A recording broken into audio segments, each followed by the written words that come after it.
For more on the Trump investigation and the Trump presidency, we're joined by Gabriel Debenedetti, national political reporter at Politico. Gabriel, good morning. Good morning. Well, let's start with this whole immunity question and Michael Flynn.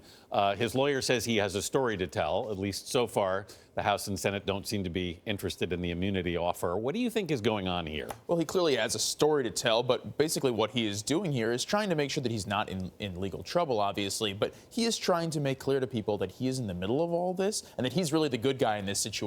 I think what we will see now is a lot of jockeying on the Hill from the House and the Senate side to try and determine whether or not to actually give him that immunity. We need to see, though, what story he's going to tell, because Michael Flynn, of course, is at the center of this entire situation. Yeah. Speaking of those committees, it has been a rocky week for the chair of the House Intelligence Committee, Devin Nunes. He has resisted calls to recuse himself.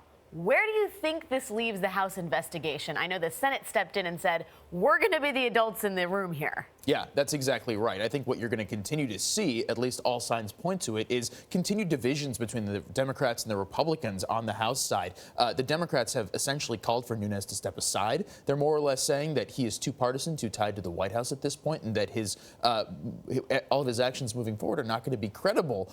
So we're not likely to see much coming together moving forward. You think he stays on as the chair of this committee? He's given no reason to believe that he will step down from it. None of the Republicans on the committee are calling for him to step down, but those like Adam Schiff, the top Democrat on the committee, are certainly saying, why are we going to continue to cooperate on this? Yeah, practically speaking, how does an investigation go forward if they don't even trust the chairman? Well, I think what you might continue to see is basically two parallel probes, one from the Democrats and one from the Republicans. That's obviously not ideal. So what we saw last week with the Senate side saying, listen, we'll take over from here, we're the adults in the room, that may be the way that this goes from here on out. Gabe, yesterday at the White House press briefing, Press Secretary Sean Spicer remained defiant as to the allegations that Donald Trump has made via Twitter that the Obama White House or President Obama somehow surveilled members of his team. He said, this is Sean Spicer, that members of Mr. Obama's administration had done, quote, very, very bad things.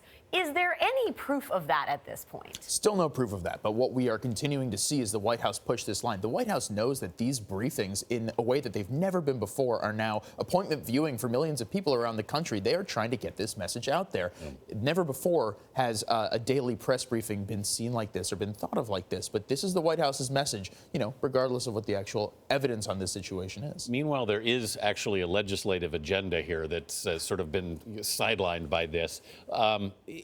Was the failure of the effort to repeal Obamacare, how much damage has that done to the whole idea of tax reform? Well, it's going to be a much bigger lift, because part of the proposal for Obamacare, for the Obamacare repeal, was going to be the baseline, using these baseline numbers for tax reform. But even from a political perspective, the White House is having a much harder time dealing with some Republican members of Congress that they're going to need on their side for tax reform. Not only that, they're trying to win over Democrats, but Democrats are even more hardened in their resistance to the White House. So it's not impossible, but it's a pretty big climb. On that note, the president directly took on members of the Freedom Caucus via Twitter this week.